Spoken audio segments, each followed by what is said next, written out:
আপনাকে কি কখনো হাতি কামড়িয়েছে? কখনোই কামড়ায়নি। আপনাকে কামড়ায় মশায়, আপনাকে কামড়ায় পিঁপড়ায়। আপনি কি কখনো ১,০০,০০,০০০ টাকার সমস্যায় পড়েছেন? পড়েন নাই। আপনি পড়েছেন ১০,০০০ টাকার সমস্যা, ১,০০,০০০ টাকার সমস্যা।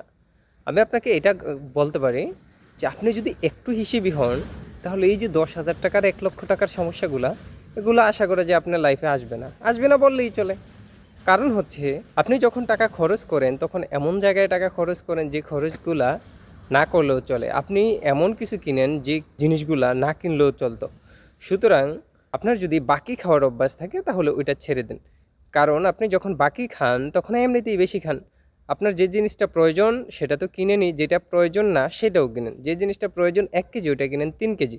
আর যে জিনিসটার মূল্য ৬০ টাকা ওইটা আপনার কাছ থেকে রাখা হয় ৮০ টাকা।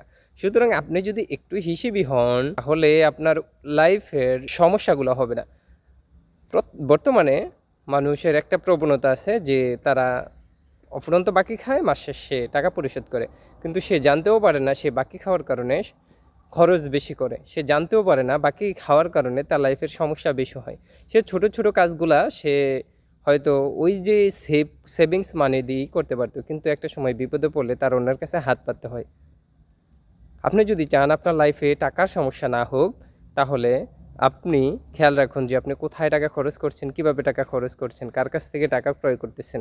সুতরাং যে মানুষগুলা চিন্তা করে যে আমি লাইফে কি করলাম, আপনাকে অবশ্যই খেয়াল রাখতে হবে যে আপনি কি করতেছেন, আপনি কোথায় টাকা খরচ করতেছেন, আপনার টাকা কত আসছে, কোথা থেকে আসছে, কিভাবে খরচ করতেছেন।